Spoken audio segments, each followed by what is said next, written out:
Welcome to Sideline Sports. We're live on Radio Row. We got myself, JB Ellis, Jon Shearer, special guest, legendary actor Robert Wuhl. Robert, welcome to the program. How you doing tonight? I'm fine. Thank you for having me. Well, we appreciate it. Well, we knew we were going to be live on Radio Row. One of the first people that came to mind was you. I mean, you were Arliss for HBO for many years. You were in some of the greatest baseball movies of all time, Bull Durham, Cobb. Besides your other great works that you've done, but mostly concentrating on sports, you're one of the first people we think of when we think of cinema and film and sports. Well, thank you. I just hung up before I got on the call with Ron Shelton. Right. That's who I was talking to. My assistant said, "Hey, you got to do the interview." You're a man after my own heart with all this baseball stuff, man. I just love everything you've done for you. How great! I know you got to talk Super Bowl.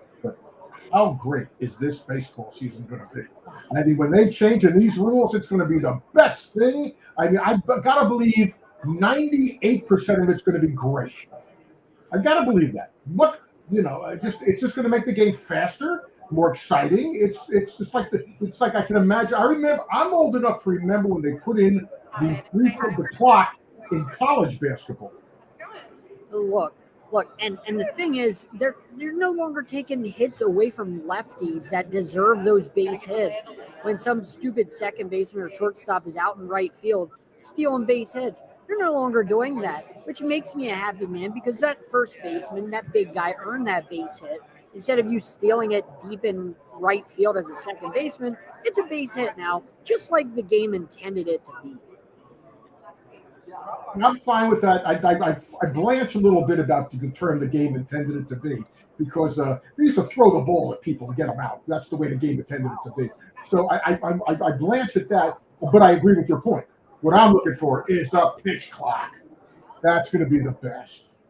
It's interesting, though. I mean, because, you always remember baseball. There's no time. Everyone just relaxes, takes their time. And the game lasts forever. 27 outs. They're not cutting down the number of outs. Thank you. Yeah, I mean, it'll be interesting to see. I mean, that and then the other thing that they're testing out now is the robot umpires. What do you think about something like that? I haven't seen enough. I haven't seen them yet. I don't know. I don't know. You can't argue. I mean, what happened? I don't know. I haven't seen it in action. So I got to wait and see. That's fair.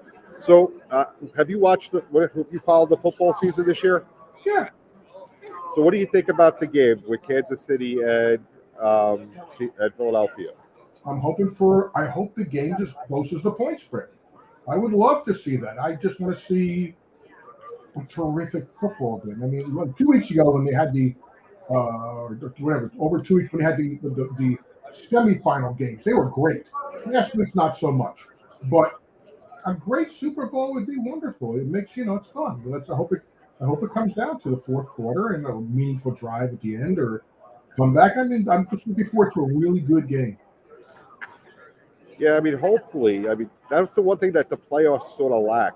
When you look at not just the finals, the semifinals the week before, you had some great games. That's true. You had some terrific games. Yeah. So, looking at the NFL now, I mean, when you see throughout all sports, the officiating issues, what if you were the commissioner of the NFL? How would you try to fix the officiating? I don't know the rationale, besides money, which it probably is, with why they don't have full-time referees. These guys, the NFL makes so much money. It's a monopoly, like all major sports franchises.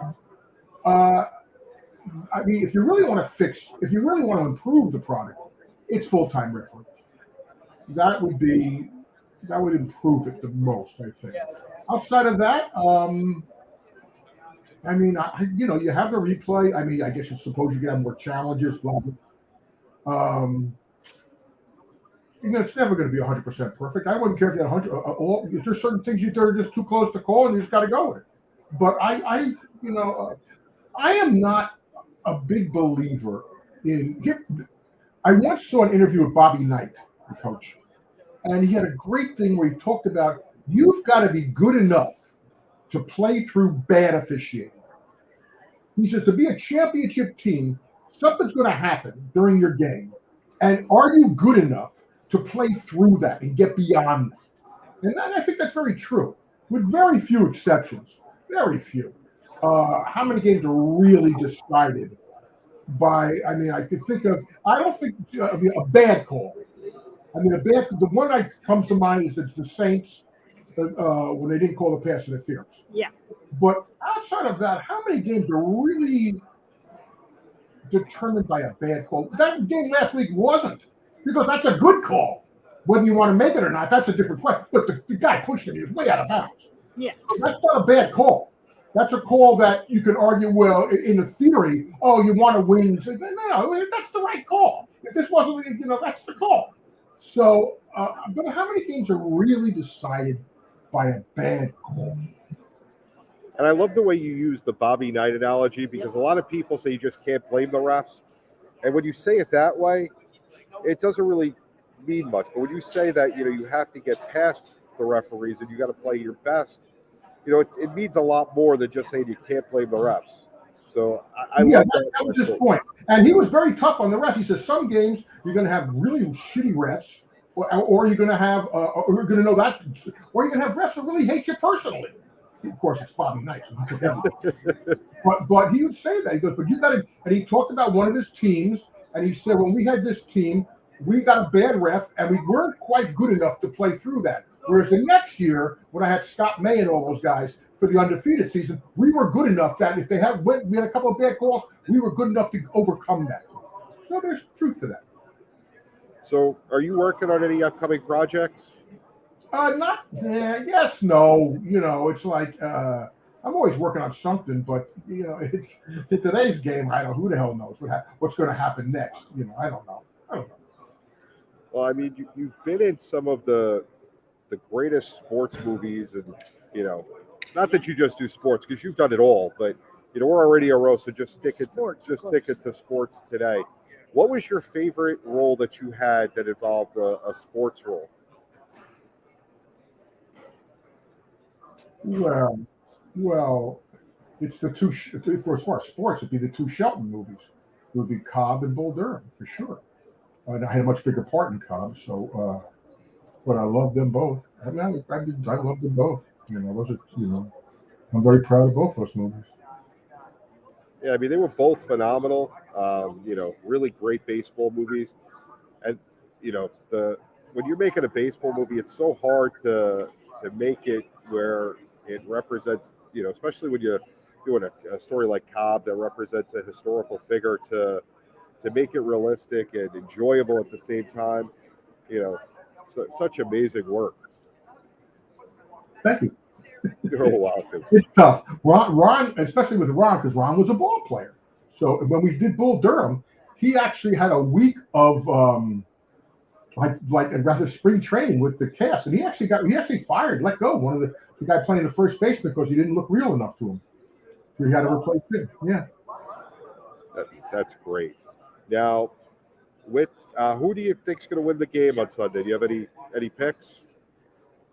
My sister, who passed exactly a year ago, she was a big Okay, thanks. She was a big Kansas City Chiefs fan, so I'll root for her and the Chiefs.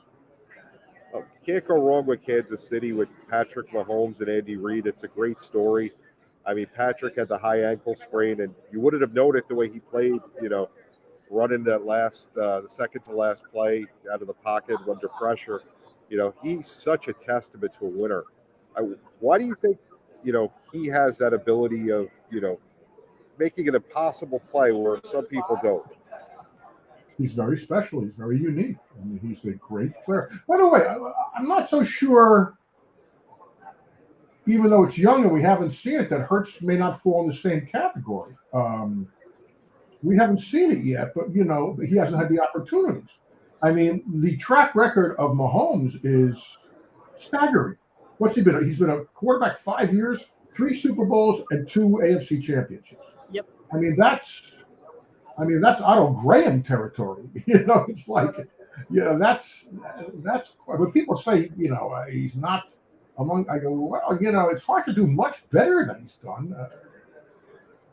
You know, that's pretty remarkable. I mean, but again, I mean, that the Philadelphia defense is much better than the Cincinnati defense.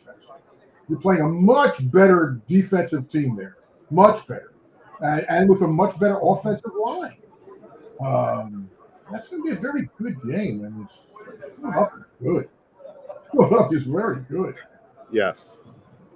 No, I definitely agree with you. I mean, that's the one thing I follow you on Facebook, and you have some of probably the most accurate takes on sports. You don't just come at it from, you know, a perspective of a fan. You actually intelligently put how you feel and why, and whether it's for whatever team. It's not like you break it down for, you know, where we can see who you're rooting for. Right. It's just, you know, deep intellectual thoughts. And we've actually partnered with the IBWAA, which is the Internet Baseball Writers Association of America.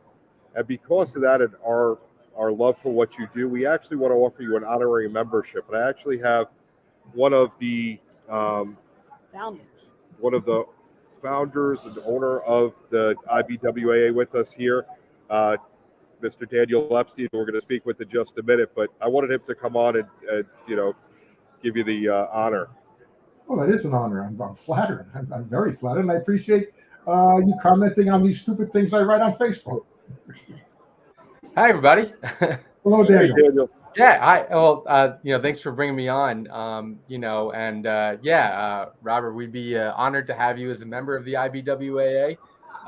You know, this is, you know, just sort of a collection of internet baseball writers, and by writers, I mean any type of writing, any type of content creating. That could be bloggers, it could be authors, that could be podcasters, it could be YouTubers. And we've grown to almost 800 members, little by little over 11 years, and then a little bit more in the last couple of years, really. And I'm very excited about the ways in which we're growing the association. And really our mission is just to try to promote the people who give enough of themselves to care to write about baseball. I'm very flattered. I think. Now, do I get to vote now, being one of the Internet Baseball Writers Association? Do I get to vote for the Internet Hall of Fame? Well, we have a lot of different awards voting. You know, we do our own Hall of Fame voting. We do our own All-Star voting. We do our own awards voting at the end of the year. We have some other voting opportunities that we're going to be announcing pretty soon. And any one of our members is eligible to participate in all of those voting activities. So, you know, as a member yourself, you'll be able to participate in that as well. That's very nice. That's very kind. That's appreciated. Daniel, have you ever read anything I've written? I've seen some of your movies. I'm glad I'm being the president of the Internet Baseball Writers. I want to honor you coming here, but I just never read anything. I think you're great. I appreciate that. Yeah, I am definitely going to be looking up some of your content, you know, and checking out some of the stuff that you do. But, you know, we are open to absolutely everybody. I appreciate it. You know, I'm sorry, I'm just busting you a little. Well, no, it's all good, man. We partnered with the IBWAA at Sideline Sports, and we love working with them. They're fantastic. And I've read almost, I would say, most of your Facebook posts on baseball, Robert. I know you have. Yeah, that's why I called Daniel about 20 minutes before we went on air, and I said, Daniel, I'm gonna, you know, give Robert an honorary membership. Is that okay? Because, you know, they're the IBWA, we're partners. And he was like, of course. I was like, okay, good, because I was going to do it anyway. Good for you. Take the initiative. Well, that's very nice. I do appreciate that, and I can't wait for baseball season. I'm just so jazzed for it. I just think it's going to be, baseball season is basically, I mark the clock by that. You know, when you were a kid in school, how you mark the school year? I mark the regular year by baseball season. I really. And that got all disrupted the last couple of years. We had the pandemic in 2020. We had the lockout last year. So now we finally have like a normal baseball calendar that you used to be able to set your watch to it. And we haven't the last couple of years. So it's really good to get back to that. So picking everybody's brains, what teams are you, until you see the team on the field and you see a lineup, who do you expect? I mean, there's certain, what teams are going to surprise? Let's put it that way. You got the usual suspects for sure. But what teams do you expect to surprise? Who's going to be the surprise this year? I think the A's might surprise people and only lose 110 games. You know what? Baltimore, their young base. And I hate to say it because I'm a Yankee fan, and this guy over here is a huge Oriole fan. But they're black and orange. They're young thank guys. You very much. I had the opportunity to cover them a few years back in spring training and speak with their head of player personnel, their director. And I love what they've done with that organization when Buck left. Not that Buck was bad, but sometimes you just have to change management and go in a different way. And what they've done to rebuild that franchise, I think they're going to be relevant. That American League East is going to be a dogfight. That's our division this year. No ifs, ands, or buts about it. Well, at least win it by 10 games. Well, I do agree that Baltimore should take a step forward, another step forward. You know what's interesting? Why I think Baltimore. Here's a couple of things that Baltimore I think has. And I'm an old baseball fan, so I loved more Memorial Stadium and stuff like or Baltimore. Oh, Camden Yards is amazing. Camden Yards is great, but I like the old ballpark too. I went there. Memorial, yeah. Orioles have such history. Here's what I like. Here's what's the positives of the Orioles I see. One, because they changed the fences, it's made pitchers want to go there. I mean, that's a big deal what happened to them last year. It's not just the offense. It's because their pitchers kept the ball in the park because the park allowed them to do that. Yes. That's one. Number two is, they got two things going for them. As long as Bautista can still pitch the way he closes games, that's important. And the other one is when you look at great teams, the catcher. This guy. I mean, is he going to be a switch hitting Buster Posey? Is he going to? When you got a catcher like that. I mean, you think of most of your great dynasties when you got a Posada, or you've got look at the Dodger catchers. What's amazing about the Dodger catchers? I mean, you can't have the second best WAR in baseball as a catcher, and you are a rookie. Like that doesn't happen. It doesn't happen.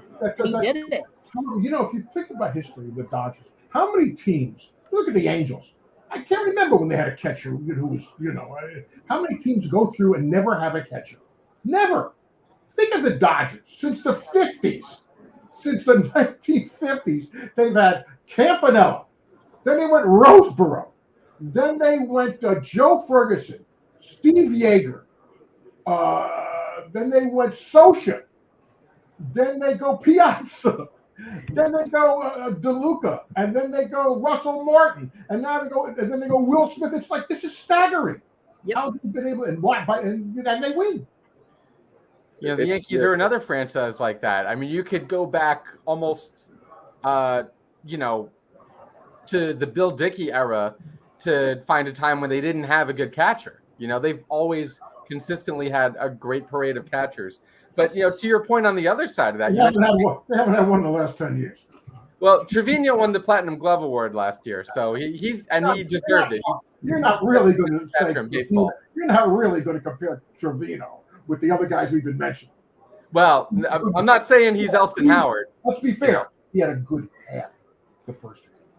He had a good half hitting-wise, but defense, his defense really is a difference maker. But, you think about the Angels and how you can't name a good catcher for them, although they have a good rookie, Logan O'Hoppe, who might be pretty good. But the Mariners really stick out to me as a franchise that, they've been around 35 years now, 36 years, who's their best catcher in franchise history? Dan Wilson?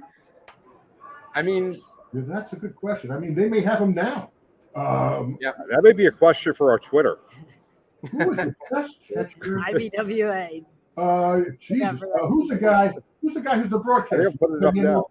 MLB now. Dave Valley they had, and Dave Valley. who is the best catcher in Seattle now? That's a great question, boy. Don't they have? They had Zanino.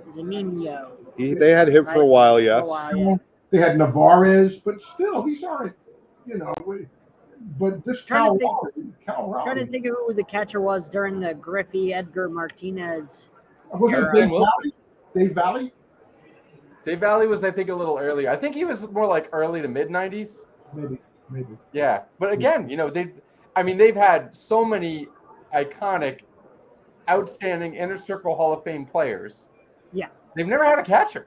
No. And you look at the playoff drought that they had. They just ended it last year, but it took them more than 20 years to get to the playoffs. Phenom rookie to help facilitate that.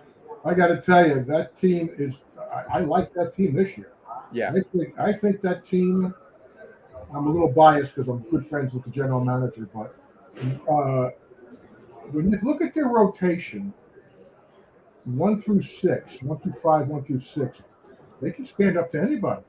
I mean, when you got Castillo and Robbie Ray and Logan Gilbert and George Kirby and Marco Gonzalez and I forgot who the other guy is. That's a pretty solid rotation, and you got a lot of arms in that bullpen, boy. A lot of arms. Andres Munoz, I think, actually might be the best relief pitcher in baseball. Who's that? Whoa! Let's stop the break. So you're gonna go right over Batista? Like, let's not. Oh yeah, over Batista. Right. I would take Andres Munoz. Alex Munoz has got amazing stuff. He's not even their closer. That's okay. Yeah. Okay. Well, you still got to close the game. But I do like. They may be a bat short. That's the only thing they don't have a real weak. Well, Raleigh makes a big difference, but I mean, and Wong will help him at second base, and who else? Teoscar Hernandez, but they may be a bat short. They need one more bat, I think. But that team is a very good team. That team's going to compete. I think Texas is going to make big strides. I don't know how far. The team that always amazes me is the Rays. I never count the Rays out. Boy, they can pitch. And in the Central, I don't see anybody in the Central. I don't see anybody in the Central.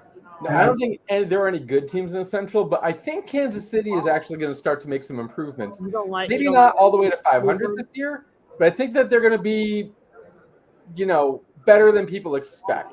I'm not a betting guy, but if I was, I would take the over on whatever their over-under is for wins. I like Kansas City team. They are young. They're hungry. They got Bobby Witt Jr., who's a phenom. Oh, he's fantastic. We love Vinny Bobby Pasquantino is going to just friends of the off. program. Friends of the program. They also have, kind of a whole new front office, a whole new coaching staff. Those things make a much bigger difference than we realize sometimes in the performance of players. There were a lot of indications that their previous staff was behind the times a little bit, and some of the hires that they made seem to be a lot more cutting edge. So I think we're going to see some guys who we're not even talking about as breakout guys, just as this is the third starter on a bad team kind of pitcher, ends up being better than we expect. Yeah, their pitching staff is not competitive to the best team stuff. Everything else you say I agree with. Everything about their pitching staff is not, No, it's not good. Compared to Cleveland's pitching staff and even Chicago's pitching staff, the White Sox. It's not there. But I do see improvement. Kansas City actually was the only team in baseball last year with a K- walk percentage below 10%. The best teams in baseball were closer to 20%. And you don't fix that in one offseason, especially since they didn't really do much this offseason. But again, just a change in philosophy, a change in coaching, and they totally revamped their whole pitching coaching, hired, some of the best minds in the business. I think that will be surprised in the kind of difference that makes. Now, that can't overcome a talent deficiency, which that kind of helps. have. But it will be. I think they'll be better than people expect. I think they'll make an improvement. I agree with you. I just. You also need Bobby Witt Jr. to play like the guy that he was drafted to be. He hasn't quite been that yet. We've seen still glimpses. He's been there 1 year, less than a year. Right, but what do you expect from this guy? But you expected the Adley Rutschman type of, turnaround for the team. Like you saw what Rutschman did when he came in after the first 44 games. That team was a completely different team. I'm not saying be an Aaron Judge, but just be the culture, be the change, be the guy that's changing things like Rutschman. So when he came in, it was a completely different team. Like everything just changed. You felt it. We didn't see that from Witt. We haven't seen that from Bobby. Wait a minute, hold on. I got to push the brakes here. Rutschman came up. They knew what position he was going to play. Right, but Witt was not in the position he's supposed to be playing in. But as soon as he came up, the energy changed. Like everything changed. It felt like a completely different franchise where the culture was exactly what you need. Once again, this is John saying his team is always no. the best. I'm just telling you. It happened to be the Orioles. If it was football, it'd be the Dolphins. If it was hockey, it'd be the Cades. I'm sorry, you guys have to deal with this. Hey, okay. This is every week for me. I'm sorry. I think Witt had a rookie of the year caliber season in a normal rookie class. This was not a normal rookie class. No. With Julio Rodriguez, Adley Rutschman, Jeremy Pena. But Bobby Witt, as a 22-year-old rookie, hit 20-something home runs. I think 21 home runs. Right. In a much harder park to hit home runs. Much harder park. Much harder park. Now, looking at some of the advanced defensive metrics, he may have been the worst defensive player in baseball. But you can overcome that. Shove it up your ass. I don't give a shit. Advanced metrics. You look at a ball player. Okay, yeah, here it is. Here are the numbers. Okay. You're talking about terrific ball players. He's going to be fine. He's going to be more than fine. He's going to be really good. He was only 22 last year. Not to mention, Seattle has a pitcher's park. The Orioles have become a pitcher's park. Yeah. Oh, and Rutschman plays in the AL East. Only the hardest division to face when it comes to the pitching staffs. Not to hit it. That division, AL East. The Orioles are a pitcher's park for right-handed hitters. Rutschman hits lefty most of the time. You're playing in the Yankee Stadium. You're playing in Toronto. It's a tough division to hit. There's, you got the Rays, you got the Yankees. Like, there's some pitching in that division. My Yankees are not winning a World Series for the few years, so don't worry. We'll win a World Series. And remember the schedule changes everything. Yeah. That makes a big difference. You could see all 5 AL East teams over 500 because they're not beating each other up as much. Yep. You see Boston over 500? No, but it's possible. It's possible. Not likely, but possible. They always step over their own feet. They had a terrible offseason, too. What, they won 3 or 4 championships since Baltimore made a playoff? We're talking about recently, I love it. Talking about recently. I told you I love Robert. We don't have chicken in the clubhouse or beer in the clubhouse. We're professionals. We don't do all that like Boston. We don't throw stuff at people. We're not like that. We're classy. I love Baltimore. I love Baltimore. I've always been a Baltimore fan. I don't know. We got to talk about your boy Adley on social media chugging a Guinness. That was amazing. That's not what you do with that kind of beer. Huh? That's not what you do with that kind of beer. Adley, he's allowed to do whatever he wants. He's young. He doesn't get it yet. Athletic performance right there. Yeah, that's my guy. I defend him at all. Impressive. He is impressive. So, guys, we got just a few seconds left before we have to wrap. I want to thank you, Robert, for coming on. Is there anything coming out in the future we should be looking out for? I'm totally. I'm looking forward to baseball. I really am. We look forward to. I can't wait to see what you start writing. Because my quick question is. Yeah. I just saw the Dodgers lineup. The Dodgers. It's a tough for me. That's a tough one to call. I would bet the under on the Dodgers. No matter. I mean, Yeah, I think they're gonna have a down year. Well, what's a down year for the Dodgers? I mean, that's what they're not going to win 100. Not winning the World Series is a down year for the Dodgers. Same thing as the Yankees. The Dodgers, yeah, but the Yankees haven't won the division like 7, 8 years in a row. I mean, it looks to me like the Dodgers are really going to shoot the wad for Ohtani next year. I mean, just everything points to me that, I mean, they didn't sign anybody this year. They're going to go after Ohtani in a big way. If I had to bet the farm, my guess is he's going to be a Dodger next year. I would just right as of now. That's going to be a big bidding war between the Dodgers and the Mets, I think. Yeah, but I don't think he wants to play on the East Coast. He's never given that indication. Yeah, I mean, maybe with enough money he would. You know, we all know Cohen could offer. That's enough money. Okay, you're going to give me 400. I don't know. You're going to give me 500 million. I don't know what the difference between 400 and 500 million is, so I can't tell you. Yeah, but I mean, for enough money. Plus, one more thing. He's never done well on the East Coast. Yeah. He has not particularly pitched well or hit well on the East Coast. Oh, you're right. I could, the two teams I could see him going to, as of today, would be the Dodgers or Seattle. I think Seattle would be a great choice. I don't think they can afford him, though. That would They can afford him. They can afford him. Trust me on this one. If they can afford him, if I'm Seattle, that's huge. That's the move to make. That changes a lot. I mean, you know, when Ohtani first came over here from Japan, everyone was making their predictions about where he was going to go, and nobody said the Angels. So he's kind of a wild card.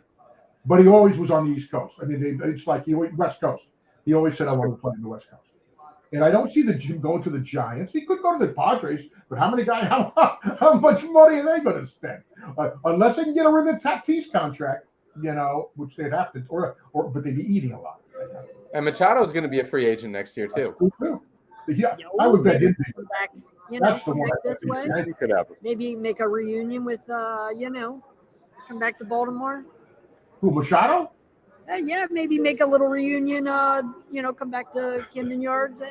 You think they're sure going to about that pay one. Machado? We'd welcome him back with open arms. Yes, you would, except you wouldn't pay him. Yes, if he wants to play for $24 million, yeah, but he wants to play for $40 million, and that's not Baltimore.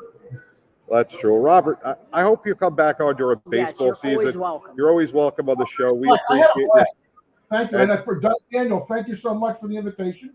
It was a pleasure to meet you, and great to have you in the IBWAA now. We'll get you guys connected. Thank you very much. All that set up. And just, Daniel, before we wrap, if you could just tell people about the IBWAA real quick, and then that'll be it. Thank you, man. Sure. Well, it stands for Internet Baseball Writers Association of America. We've been around since 2009, and we have, like I said, close to 800 members. The most fascinating thing about it to me is when I first came on with my partner Jonathan Becker, we surveyed our members, and it was about 1/3 that were professionals, 1/3 that considered themselves semi-professional, and 1/3 that were bloggers or hobbyists. So we really span the gamut of people that write infrequently or just for fun, all the way to people that do this, full time for a living, and some of the biggest names that you would know. So we're really proud of the fact that we are for everyone. Whatever kind of baseball content you create, if you feel like you belong, then we feel like you belong, and we want to work to do everything that you can to try to help uplift the content that you're creating and the work that you're doing, because we're all baseball writers too. I'm a baseball writer, and I think it's something very special to put so much of yourself into it. And we're just all about trying to build up that community and help create opportunities for people, including with our own newsletter, Here's the Pitch, which is a daily email newsletter that people can subscribe to. We have a different IBWAA member who writes for Here's the Pitch each day. So anyone can subscribe to that on Substack. And, it's great baseball content, hearing from completely different voices and different subgenres of baseball every day. But there's a lot more to the association as well. So that's the quick elevator pitch. But definitely check us out. We're at IBWAA on Twitter, and IBWAA.com is where you can learn more about us on our website. Well, guys, we definitely appreciate you both being here. You guys have a great night. Everyone else that's watching, we're heading over to the live press conferences. That's going to start in about 25 minutes. Stay tuned. We'll have some more stuff. It won't be live. We're not allowed to show it live, but watch tonight. You'll get some stuff on our social media. But everyone have a great night, and we'll see you tomorrow.